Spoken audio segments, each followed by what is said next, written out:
समझा तुम्हें देवता बनना है प्यार देखो गलती न करना दोबारा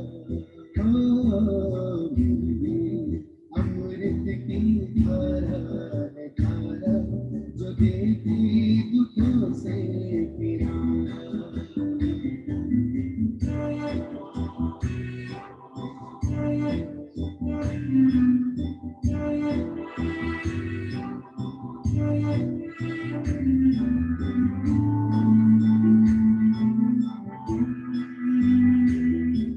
ये मुरली नर को नारायण नारी को लक्ष्मी बनाए ये मुरली नर को नारायण नारी को लक्ष्मी बनाए परम धाम से परम पिता शिव हमें घर ले जाने आए हमें घर ले जाने को आए चारों युगों में जो खेल हुआ वो पूरा होने को आया गीता ज्ञान अमृत देने को ये संगम युग बनाया संगम युग बनाया ये मुरली अमृत की धारा है धारा जो देती दुखों से किनारा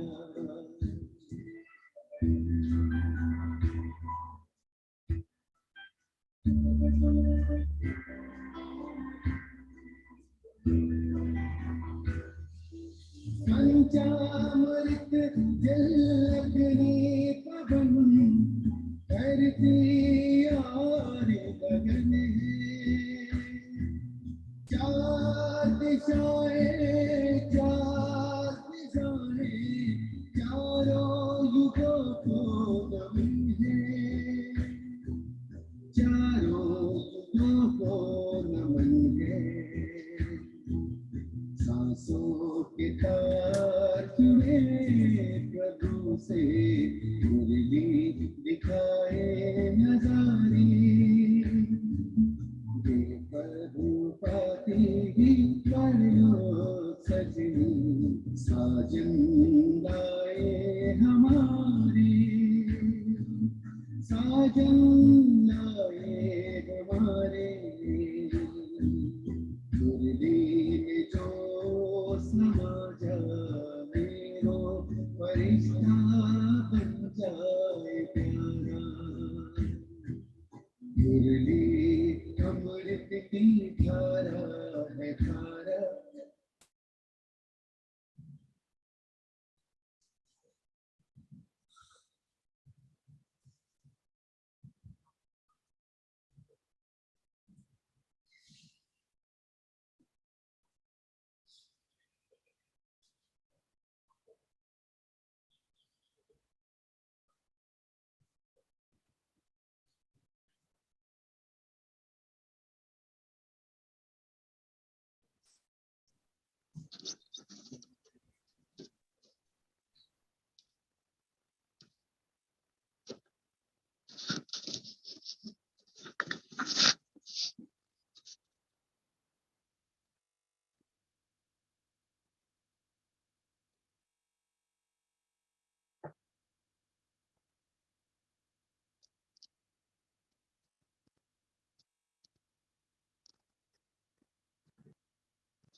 आज अव्यक्त मुरली का शुरुआत होने जा रही है।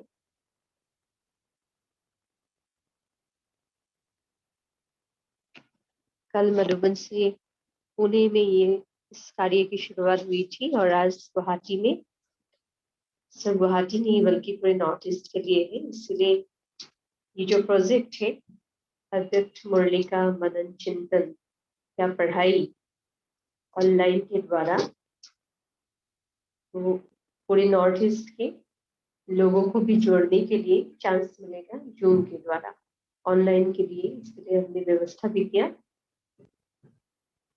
सबसे पहली बात कि इस ईश्वरीय विश्वविद्यालय में हमारी मुख्य सब्जेक्ट है, कौन सी है? मुरली। और इस ईश्वरीय विश्वविद्यालय की जो सबसे नंबर 1 स्टूडेंट है वो है प्रजापिता ब्रह्मा बाबा। तो ब्रह्मा बाबा इस पढ़ाई में नंबर 1 फुल मार्क्स लेकर पास हुई थी, 100%। इसका मूल कारण सिर्फ एक ही है। आधार क्या था बाबा के जीवन में? चारों सब्जेक्ट में 100%। और चारों में से नंबर 1 सब्जेक्ट कौन है? मुरली का सब्जेक्ट। तो इसलिए 4 पिलर्स में क्या लिखा हुआ है? सबसे पहला जो पिलर है वो कौन सा है? सत्संग। तो पहला जो पिलर है वो अगर ठीक है तो बाकी तीनों पिलर भी क्या है? ऑटोमेटिकली धारणा हो जाती है। तो पहली पिलर अगर हमारी मजबूत है तो बाकी पिलर भी मजबूत हो जाती है। मतलब पहली जो पिलर्स है उसके बिना बाकी पिलर क्या होता है? धारण करना संभव नहीं। तो ब्रह्मा बाबा की जीवन में क्या थी? शुरुआत से ही ये पहला पिलर मजबूत था, जो सत्संग का जो पिलर है। बाबा की मुरली जब साकार में थे तो कभी अकेले नहीं होते थे। बाबा मुरली कैसे होते थे बाबा की? ब्रह्मा बाबा का सुनना कैसे होता था? एक तो संगठन में।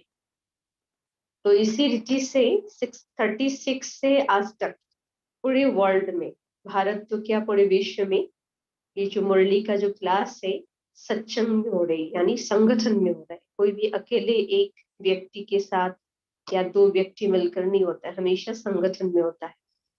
क्योंकि बाबा ने ये शब्द कहा कि संगठन माना ही सत्संग, जहाँ आपस में भले 2 ही बैठे लेकिन फिर भी ये बाबा ने व्यवस्था कराई संगम युग पर, संगठन की व्यवस्था। और इस संगठन में बैठने के बाद हमें एक तो साकार मुरली का संगठन आज इतने सालों से सेंटर में हो रहा है, 36 में शुरू हुई थी, आज तक हो रहा है हर सेंटर में। अव्यक्त मुरली का संगठन बीच बीच में होता था, जैसे बाबा आते थे मधुबन में, साकार में आते थे, अव्यक्त में आते थे। अभी तो फिर ऑनलाइन में अव्यक्त में भी अव्यक्त मिलन भी होता है, तब भी संगठन होता है। लेकिन सेंटर में ऐसा अव्यक्त मुरली का संगठन हुआ नहीं था। तो बाबा की महावाक्य है और जो भी सीनियर्स थे जैसे जगदीश भाई जी, जो इस यज्ञ की पढ़ाई का क्या है, नंबर 1 ही कहेंगे, इस पढ़ाई में नंबर 1। तो उन्हों का कहना था और बाबा का भी कहना है कि आगे चलकर अव्यक्त मुरली का भी संगठन होगा। लेकिन समय अनुसार ये संगठन कैसे हुआ? ये सत्संग ऑनलाइन में होना पड़ा, क्योंकि समय ही ऐसा है, लोगों के पास टाइम भी कम है। और एक तो ऐसे समय पर शुरू हुई जबकि कोरोना हुई थी। लेकिन फिर भी बाबा का बोल जो महावाक्य था कि एक दिन अव्यक्त मुरली का भी संगठन शुरू हो जाएगा। और उस अव्यक्त मुरली के संगठन में भी वैसे होगा जैसे सेंटर में साकार मुरली का संगठन होता है। साकार मुरली के संगठन में हम लोग क्या करते हैं? ज्ञान के लेन देन करते हैं, ज्ञान सुनते हैं हम सभी, और ज्ञान के वर्णन होते हैं। धारणा के लिए हम 2 पॉइंट सुनाते हैं सभी। लेकिन अव्यक्त मुरली में उससे भी थोड़ा सा क्या होना पड़ेगा हमें? सीरियस। कैसे? ऑनलाइन हो या ऑफलाइन, ये नहीं समझना है कि ये मुरली तो हम घर में सुनेंगे ऑनलाइन, इसलिए थोड़ा लाइटली लेंगे। लेकिन इस अव्यक्त मुरली के लिए और भी हमें सीरियस होना पड़ेगा, भले घर में ही बैठे आप। इसलिए आज ओपनिंग के साथ साथ जो रूल्स रेगुलेशंस जो है इसकी, वो हम सुनेंगे पहले। मुरली तो हमारा हो जाएगा, कोई बड़ी बात नहीं, फटाफट सुन लेंगे। लेकिन बिना उसकी रूल जाने सुनेंगे तो हमारे जीवन में क्या होगी? परिवर्तन नहीं आएगी। इसे थोड़ा समय हम जानेंगे कि कैसे इस अव्यक्त मुरली की शादी करनी है, क्योंकि सभी घर में करेंगे, इसीलिए बताना जरूरी है। सेंटर में होता तो आने से बता सकते थे, जो ऑनलाइन होंगे तो कोई किसी को देखेंगे नहीं, इसीलिए अभी से बता रहे हैं।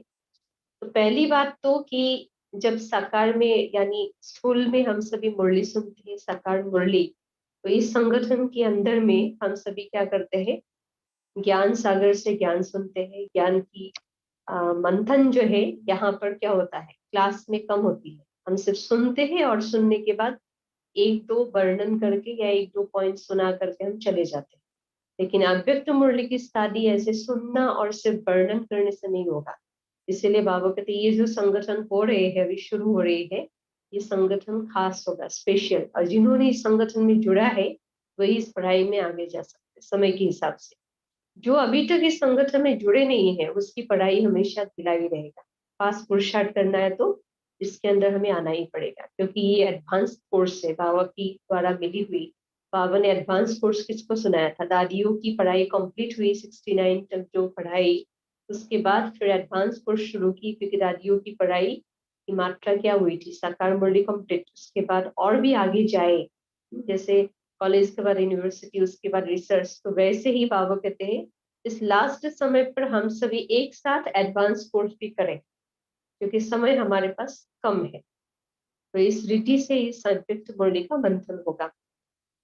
तो इसमें एक बात विशेष ध्यान रखने की बात है, बाबा कहते हैं कि ज्ञान सागर मंथन, सागर की मंथन एक है। पानी में क्या होता है, पानी जो कुआं में भी होता है, कलश में भी होता है और सागर में भी होता है, लेकिन सागर मंथन का मतलब क्या है।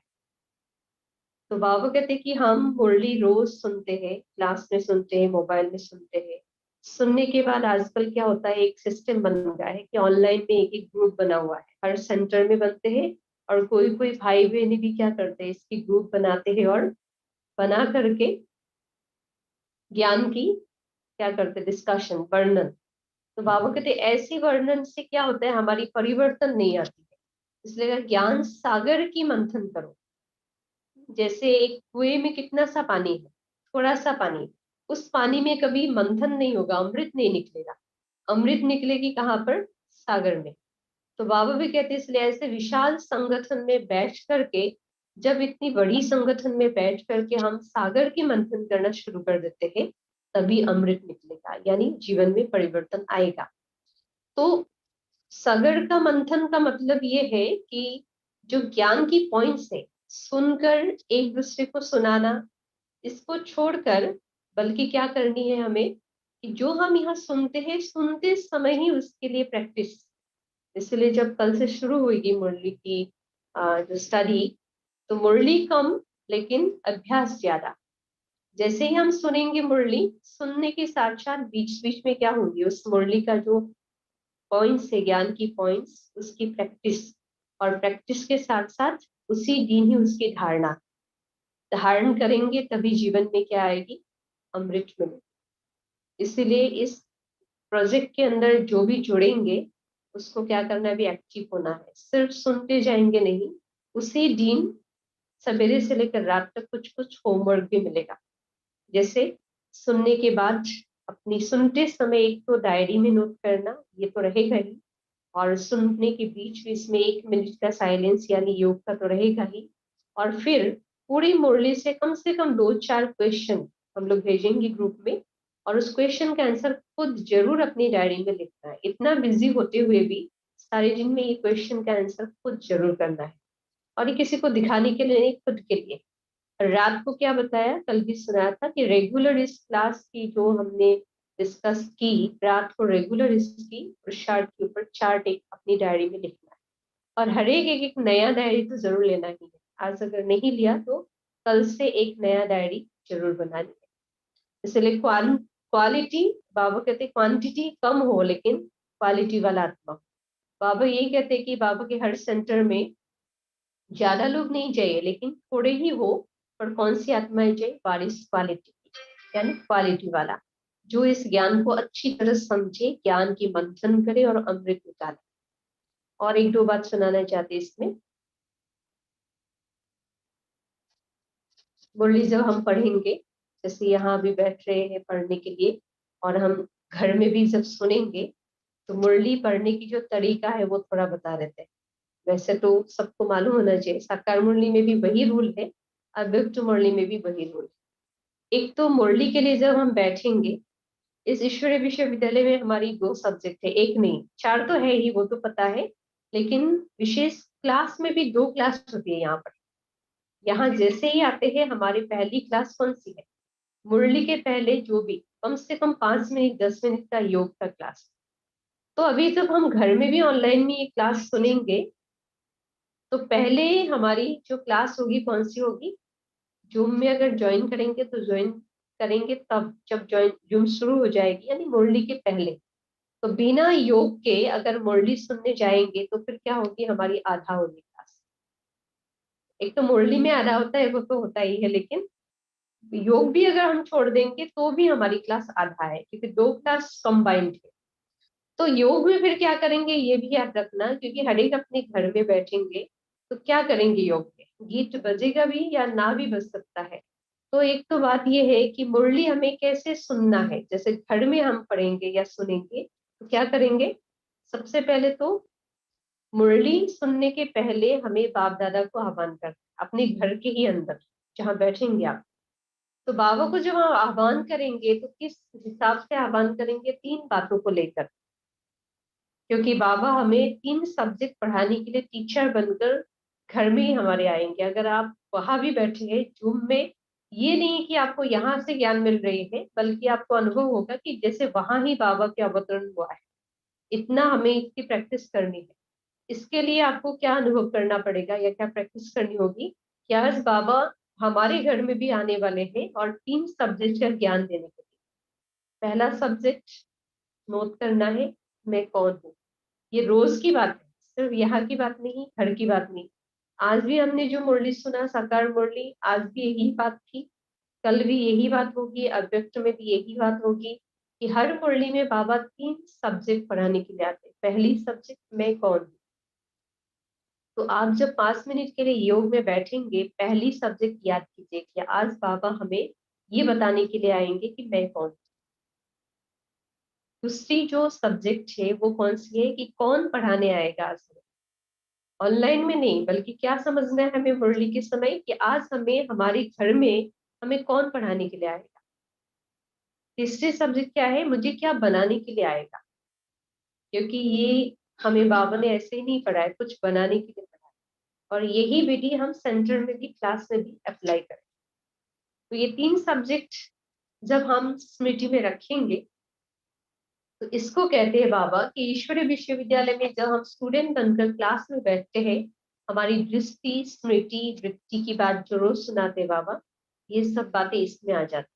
इसलिए क्या कहते हैं कि क्लास में बैठो, किसके साथ बैठो? स्मृति के साथ बैठो, श्रेष्ठ स्मृति के साथ। तो ये 3 स्मृति हमने दे दिया कि आप मुरली पढ़ने जाएंगे, सुनने जाएंगे, इन 3 स्मृतियों के साथ बैठो, बाबा को आह्वान कर। उसके बाद बाबा कहते हैं हमेशा दृष्टि के ऊपर कहते हैं कि हमारी दृष्टि कैसी हो घर में, कर्म व्यवहार के साथ। लेकिन मुरली क्लास में भी हमारी दृष्टि के ऊपर अटेंशन देने की बहुत जरूरत है।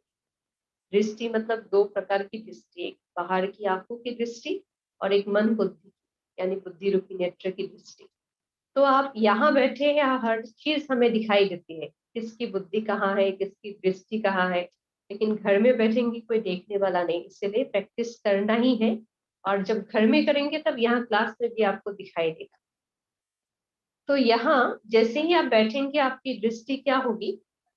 यहाँ भी अगर बैठे हैं साकार में और घर में भी बैठे हैं, तो एक तो आपकी जो मुरली जो होगा, मुरली का किताब जरूर होना चाहिए। और अगर नहीं भी है तो प्रिंट कॉपी या फिर कोई भी मोबाइल में है तो पूरी रीति से आके हमारी उस पर हो, इधर उधर नहीं। इसके लिए स्थान भी हम बताएंगे कहाँ बैठकर करना है। तो हमारी जो ये 30-40 मिनट का जो क्लास होगी, उस समय हमारी आंखें बिल्कुल इधर उधर ना जाए। ये नहीं समझता घर में है बाकी काम भी करेंगे और ये भी करेंगे। सिर्फ टाइम भी कौन सा दिया है? एकदम सवेरे और एकदम लास्ट टाइम, ताकि आपका कोई काम बिजी ना रहे, बीच में कोई डिस्टर्ब ना करे।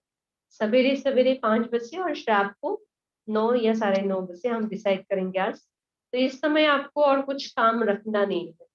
इधर उधर देखने की भी नहीं है। और ये ईश्वरीय विश्वविद्यालय का पूरा डेली रूटीन है, हमारी सवेरे और रात का ऐसे ही नॉर्मल रूटीन है ही हमारी ज्ञान योग की। तो उस समय हमारी क्लास में अगर साकार में बैठेंगे तो फिजिकली भी हमारी आंखें, हमेशा याद रखना, यहाँ अगर आप क्लास में बैठे हैं तो आपकी आंखें एक तो सीधा किसके ऊपर होना चाहिए, एक अपनी डायरी, मोबाइल की मुरली और जैसे प्रिंट कॉपी मुरली होती है उसकी जरूरत नहीं होती क्लासरूम में। क्लासरूम में सिर्फ जरूरी होती है सत्संग, यानी सामने कौन सुना रहे, सामने ही केवल हमारी दृष्टि हो, और बीच बीच में जब नोट करेंगे डायरी, इन दोनों चीजों के अलावा और कहीं भी हमारी आंखें जाना नहीं चाहिए।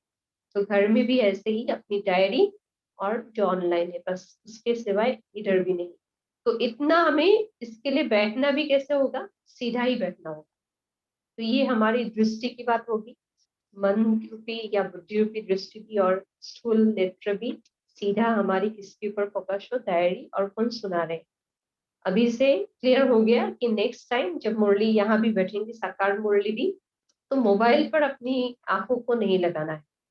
क्योंकि यहाँ बाबा क्या कहते हैं कि जैसे ही हम यहाँ बैठते हैं, सत्संग का जो रूल रेगुलेशन है, ये कोई मनुष्य का बना हुआ नियम नहीं, ये भगवान का बनाया हुआ सत्संग का नियम, ईश्वरीय सत्संग का जो नियम है। कौन सा है कि यहाँ आते ही हम बैठते हैं, कहाँ पर बैठते हैं, ईश्वरीय दरबार में बैठते हैं, परमात्मा के छत्र छाया में बैठते हैं। और किसके लिए बैठे हैं हम, ईश्वरीय महावाक्य सुनने के लिए। सुनने की बात कह रहे हैं आप, पढ़ने लिखने की बात नहीं कर रहे हैं यहाँ पर। सुनना मतलब दोनों कानों को बिल्कुल खुला रखना है। कान को खुला रखना है तो आंखों को सीधा रखना पड़ेगा, इसलिए बैठने का भी पोजीशन होता है। तो दोनों कानों को हमें बिल्कुल खुला रखना है, इसलिए क्या कहते हैं, दोनों कान लगा करके खुलना है। तो दोनों कानों को लगाने के लिए हमारी आंखें बिल्कुल सीधा सामने ही होना पड़ेगा। अगर थोड़ा भी आप मोबाइल की मुरली या प्रिंट कॉपी कहीं भी लगाया तो वो पूरी रूल नहीं है मुरली सुनने का। जैसे डायरी अगर नहीं है वो भी हमारी रूल नहीं, क्योंकि नोट करना ही होगा, आप केवल सुनते जाएंगे वो भी भूल जाएंगे। तो ये हो गया हमारी स्मृति और दृष्टि की बात। अभी बात है कि हमारी क्लास में बैठने की जो पोजीशन है, सिटिंग पोजीशन, कैसे बैठेंगे। आज ये क्लास सिर्फ अव्यक्त मुरली के लिए नहीं हो रहे, पूरी मुरली के लिए, रोज क्लास के लिए। तो एक तो हमारी शरीर का बैठना कैसा होगा, सबको मालूम है कि कैसे बैठ, स्ट्रेट सीधा। आप जहां भी बैठो लेकिन सीधा कैसे होता है उसको ही नोट करना है। अगर आप आगे हो, पीछे हो, राइट हो, लेफ्ट हो, लेकिन बैठने का तरीका कैसा होना पड़ेगा। ये नहीं कि साइड में बैठे इसे थोड़ा टेढ़ा बैठे, ऐसा नहीं। जहां भी बैठेंगे वहां से सीधा स्ट्रेट, और जहां भी आप क्लास में बैठे सीधा बाबा को ही दिखाई देगा। ये हमारी शरीर की बैठने की पोजीशन, बैकबोन स्ट्रेट। और जब मुरली लिखेंगे डायरी में, लिखते समय भी बैंड नहीं होना है, स्ट्रेट ही रहेगा, आंखें थोड़ा सा नीचे होगा, हाथ एकदम सीधा। तो ये सब स्टूडेंट की डिसिप्लिन है। उसके बाद बैठने की बात आती है कि आप कहाँ बैठेंगे, ये तो शरीर की बैठने की बात। तो बैठना तो हमें है, माना आत्मा को बैठना है। तो आज से क्लियर होगा, मुरली अच्छा से समझ में भी आएगा, कैसे बैठना है, कहाँ बैठना है हमें। इसका जवाब कौन देगा, आपको कहाँ बैठना है, आत्मा को कहाँ बैठना है मुरली क्लास में। मुरली क्लास में आत्मा को कहाँ बैठना है, कौन सा सीट, पुस्तक सिंहासन। किस किस को याद रहता है रेगुलर मुरली क्लास में, बहुत कम ही होगा, क्योंकि ये रेगुलर प्रैक्टिस जो करेंगे उसी को याद रहेगा। इसलिए जैसे ही आएंगे, मैंने बताया विधि, पहली विधि 3 सब्जेक्ट की बात याद दिलाए, स्मृति, हमारी दृष्टि पूरी खुला हो, हमारी आंखें तो बिल्कुल खुला, ये तो पता है सभी को, आंखें कभी बंद ना हो, ना योग में ना मुरली में। और फिर हमारी जो पोजीशन है बैठने की आत्मा की, हम बैठेंगे भ्रुकुटी में, और बैठते ही याद क्या करेंगे हम, वो कहते हैं देही अभिमानी स्थिति, एकदम सिंपल। बैठे हैं भ्रुकुटी में और याद किया मैं आत्मा बैठी हूँ भ्रुकुटी में, और कान खुला है, कान कहाँ पर है, सामने। ये है हमारी आत्मा की बैठने की स्थिति। इतना ही हमें करना है, उसके आगे और कुछ नहीं करना।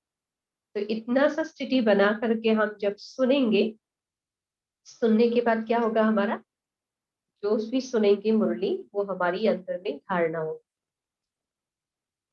और एक दो पॉइंट है,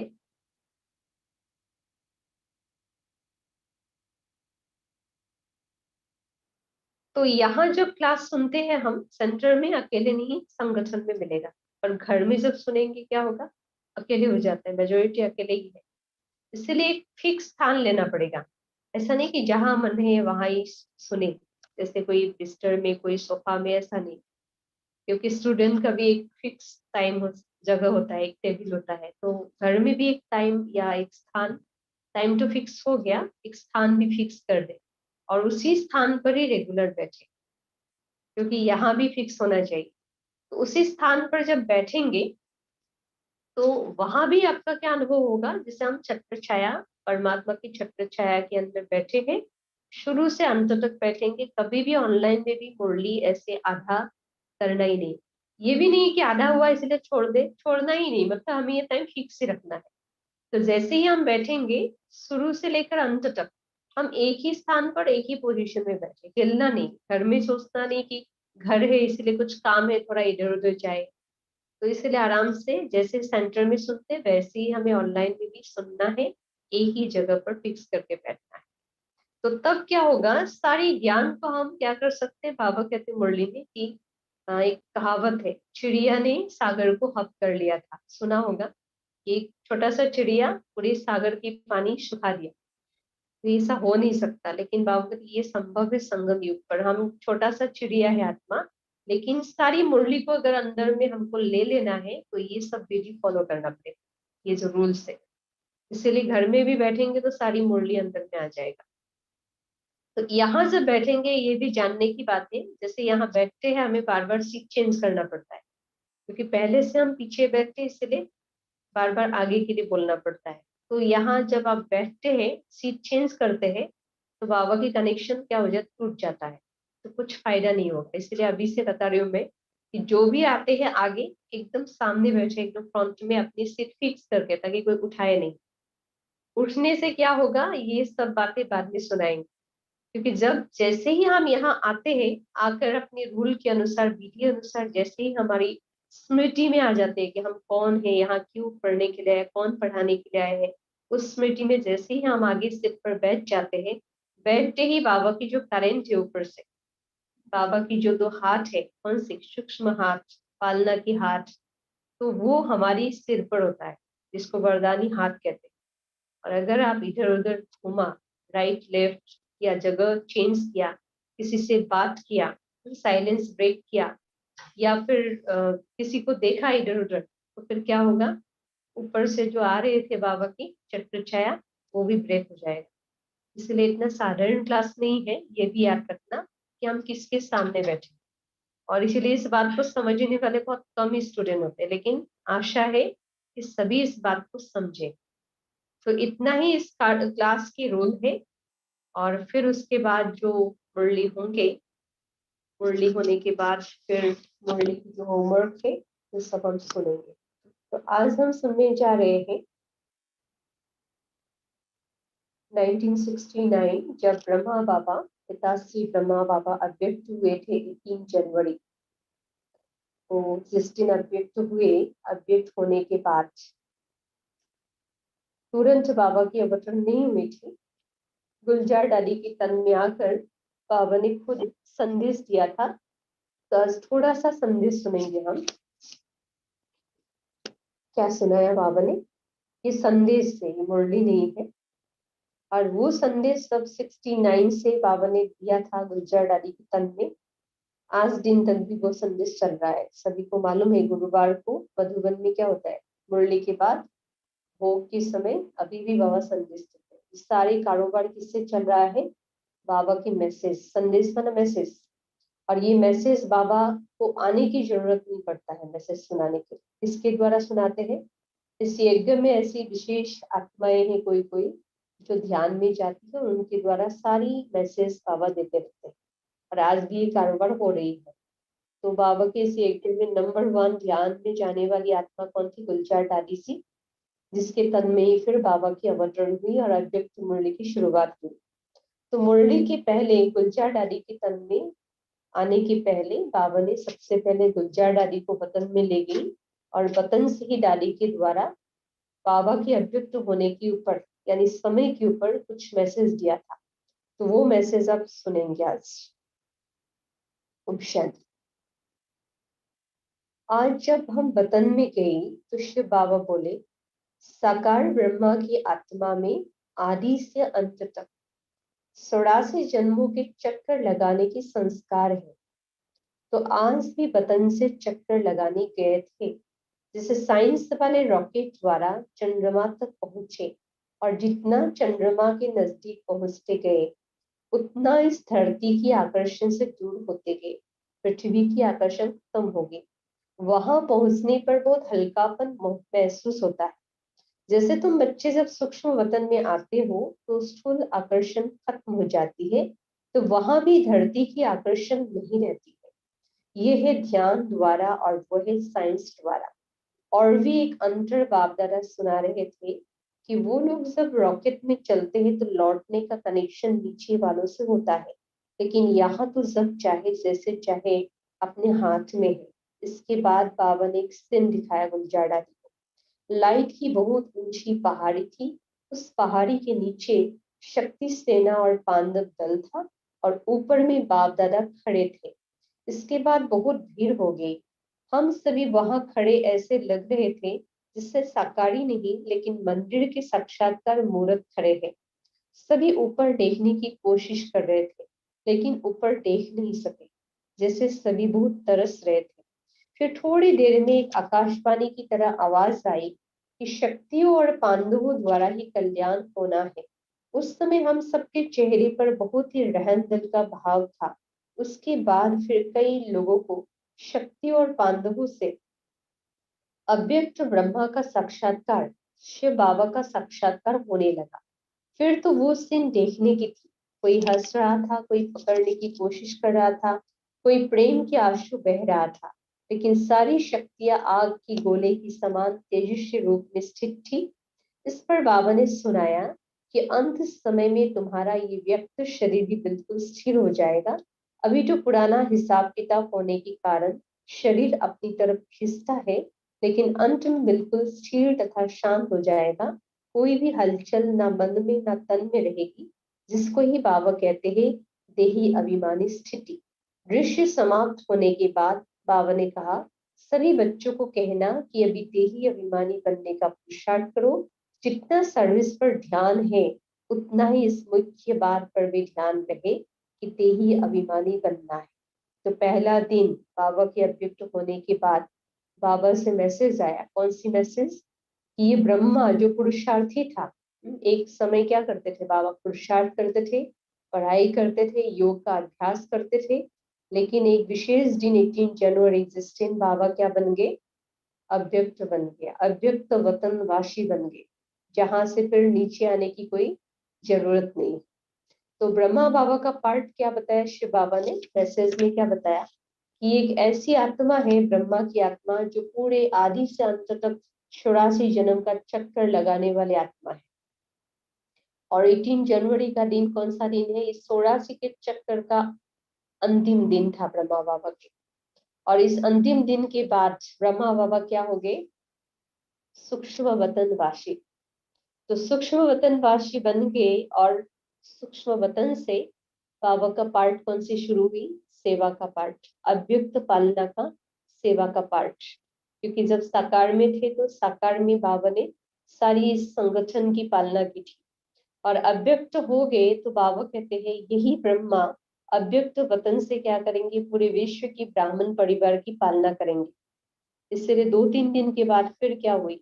फिर से बाप दादा की अवतरण हुई और वही ज्ञान की पॉइंट सुनाने शुरू कर दी, अव्यक्त मुरली। तो इसके बीच में 2-3 दिन बाबा की अवतरण नहीं हुई थी, 18, 19, 20। तो ये 3 दिनों में बाबा ने बहुत सारी सीक्रेट बताई ब्रह्मा के बारे में। एक है शिव बाबा जो ज्ञान सूर्य है, और ब्रह्मा कौन है? ज्ञान चंद्रमा है।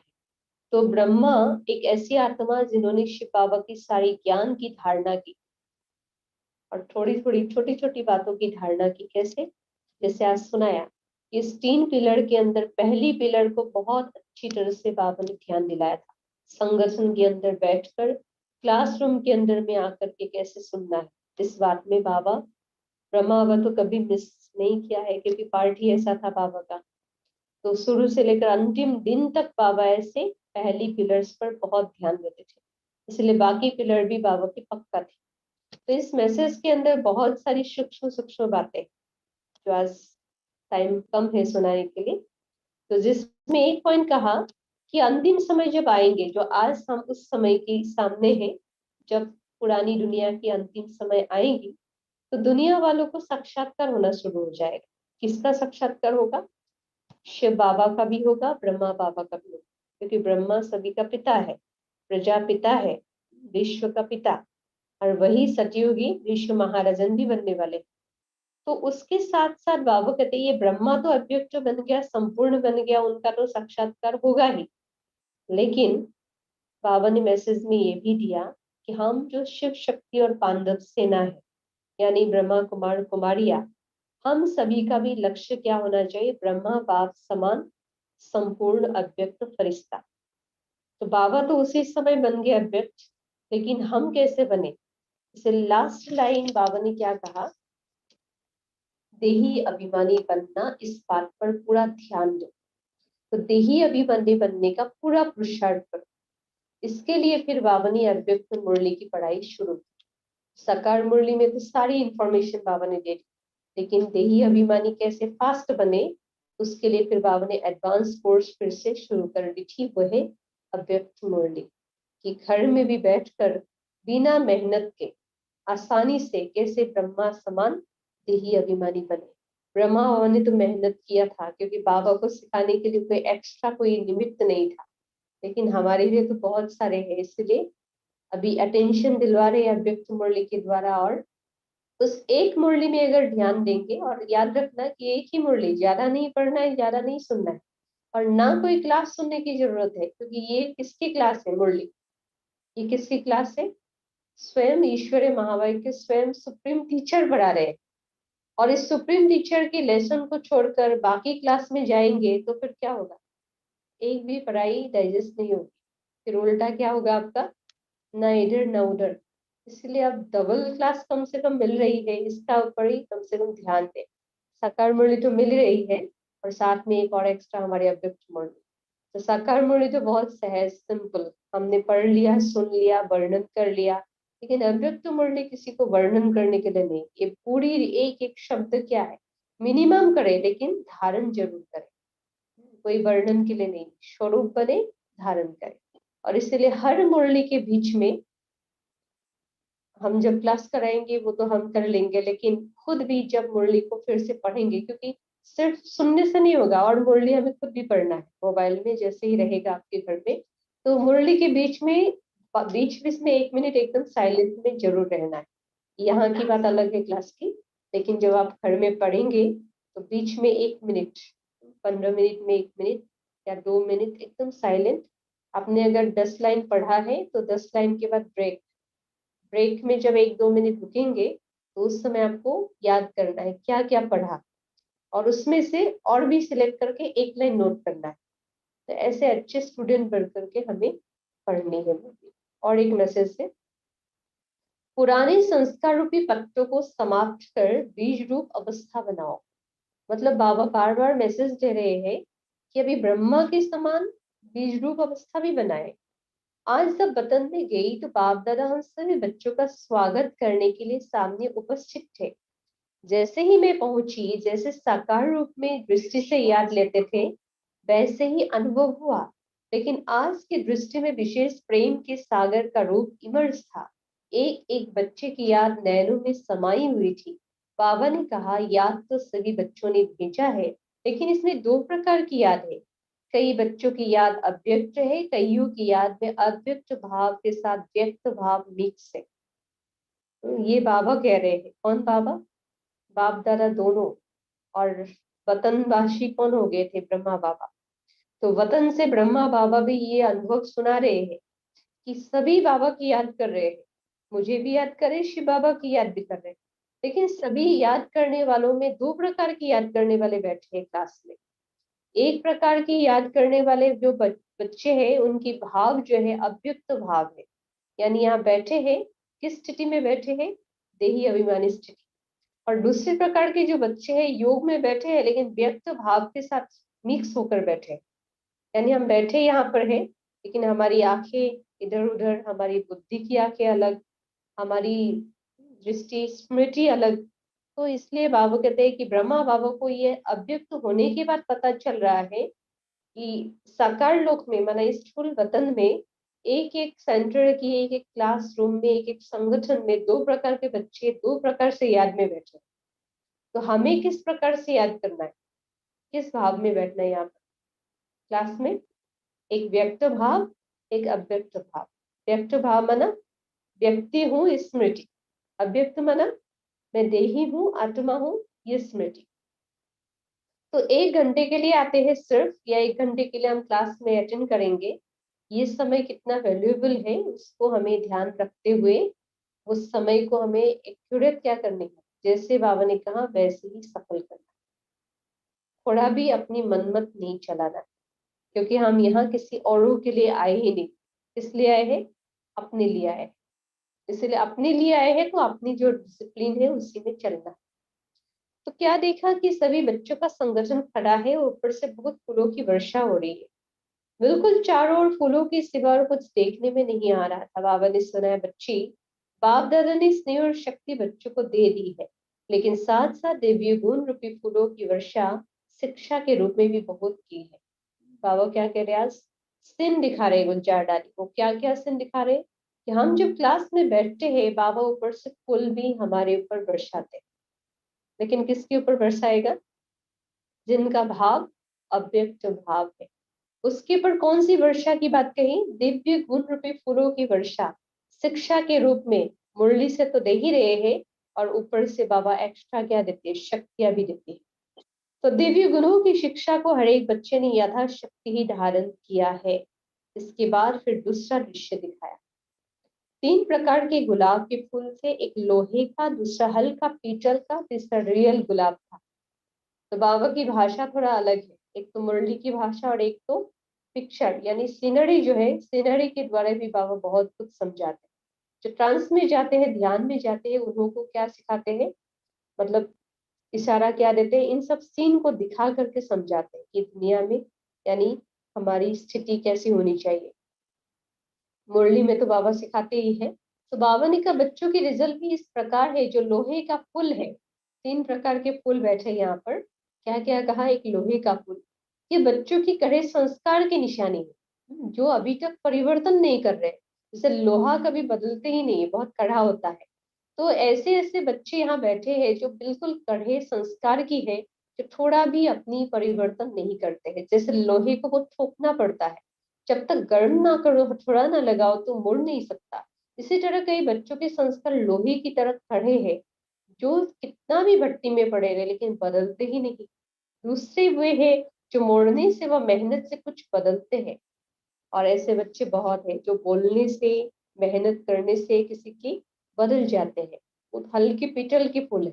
और तीसरे वे है जो नेचुरल ही गुलाब है। ये वही बच्चे हैं जिन्होंने गुलाब समान बनने में कुछ मेहनत नहीं ली, यानी किसी को मेहनत करना ही ना पड़े, खुद ही बन जाए। वो है रियल गुलाब, जो किसी को बोलना ना पड़े। जैसे सेंटर में आते हैं तो बोलना पड़ता है परिवर्तन के लिए, सिखाना पड़ता है। बाबा कहते सिखाने वाला तो सिखा ही रहे रेगुलर, इतनी अच्छी जिससे मुरली में। तो हमें और एक्स्ट्रा कोई सिखाना ना पड़े, ऐसा रियल गुलाब बने, बहुत ही सॉफ्ट बने। ऐसे सुनाते सुनाते बाबा ने रियल गुलाब के फूलों को अपने हाथ में उठाकर थोड़ा घुमाया। तो बाबा ये सब सीनरी दिखाकर दादियों को यानी गुलजार दादी को यही समझा रहे कि जाकर ये संदेश दो। फूलों के द्वारा भी क्या कराया, ये मैसेज देने के लिए बताया कि किस प्रकार के हैं हम सभी। तो फिर गुलाब के फूल को बाबा ने अपने हाथ में उठाकर थोड़ा घुमाया। घुमाते ही उसके सारे पत्ते गिर गए और सिर्फ बीज का बीज रह गया गुलाब का। तो बाबा ने बोला, इसमें भी बोला, देखो बच्ची, जैसे इसके पत्ते कितनी जल्दी और सहज अलग हो गए, ऐसे ही बच्चों को ऐसा पुरुषार्थ करना है जो एकदम फट से पुराने संस्कार, पुराने देह के संबंध रूपी पत्ते छट जाए और फिर बीज रूप अवस्था में स्थित हो जाए। तो इतनी सीन दिखा करके बाबा क्या समझा रहे थे? बीज रूप अवस्था, मतलब जैसे गुलाब की बीज रह गया, पत्ता क्या हो गया, थोड़ा घुमाया गिर गया। इतना अनाज सॉफ्ट यानी इतना डिटच होना चाहिए अपनी पुरानी चीजों से। तो सभी बच्चों को यही संदेश देना कि अपने को चेक करो कि अगर समय आ जाए तो कोई भी संस्कार रूपी पत्ते अटक तो नहीं जाएंगे जो मेहनत करनी पड़े। समय आ जाए मतलब अगर अंतिम समय आ जाए अचानक, तो फिर ये पत्ता आपके बीच में बीज के साथ अटक ना जाए, सेपरेट हो जाए।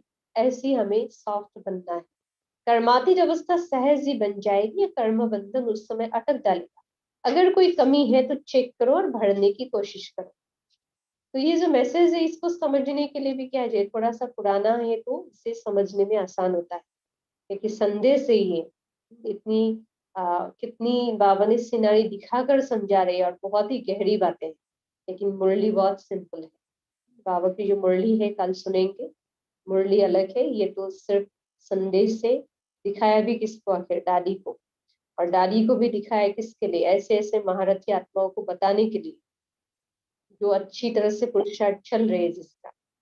और फिर क्या कहा, एक पॉइंट कहा जिससे जो मैसेज में कि स्नेह और संगठन के लिए एक दो की राय को रिगार्ड दो। आज बाबा को मधुबन में आने के लिए निमंत्रण देने वतन में गई तो बाबा की इशारों से अनुभव हुआ कि आज बाबा का विचार नहीं है, क्योंकि सूक्ष्म लोक में 18 जनवरी के बाद बाबा को बुलाने के लिए रोज जाते थे। गुलजार डाली वतन में जाकर निमंत्रण देते थे कि बाबा आप चलो नीचे। तो बाबा की इशारा देखकर समझ में आया, बाबा के इशारों से कि आज बाबा को जाने का मन नहीं नीचे का। इतने में ही बाबा बोले, अच्छा बच्ची सभी बच्चों ने बुलाया है तो बाप दादा बच्चों की सेवाधारी है। क्या बताया आज बाबा ने इस संदेश में, क्लियर बताया कि जाने का विचार नहीं है, लेकिन सभी ने बुलाया। बाबा ने क्लियर बताया सारे ब्राह्मण बच्चों की परमात्मा क्या है, सेवाधारी। बाबा कहते कभी कभी ओबीडियंट सर्वेंट। तो ये सुनकर संकल्प चला कि बाबा ने अभी अभी ना की, अभी अभी हाँ की क्यों। इससे भी शिक्षा दिया बाबा ने। दिल के संकल्प को जानकर बाबा बोले, ये जानबूझकर कर्म करके बाबा सिखा रहे हैं। दादी को क्या कहा, ये हम सिखा रहे कि तुम बच्चों को भी एक दो की राय, एक दो के विचारों को रिगार्ड देना चाहिए। भले समझो कोई विचार देता है तुमको नहीं जचता तो भी उनके विचार को फौरन ठुकरा नहीं देना चाहिए। पहले तो उनको रिकॉर्ड दो कि हाँ क्यों नहीं, बहुत अच्छा। जिसके उसके विचारों का फोर्स कम हो जाए तो फिर आप जो उन्हें समझाएंगे समझ सकेंगे। अगर सीधा ही कट करेंगे तो दोनों फोर्स टक्कर खाएगी और रिजल्ट में सफलता नहीं निकलेगी। इसलिए एक दो के विचार राय को पहले रिगार्ड देना आवश्यक है। इसमें ही आपस में स्नेह और संगठन चलता रहेगा। तो इससे भी बाबा ने शिक्षा दी है। तो बाकी जो मुरली है कल से सुनेंगे, संदेश बहुत है, बीच बीच में सुनाएंगे।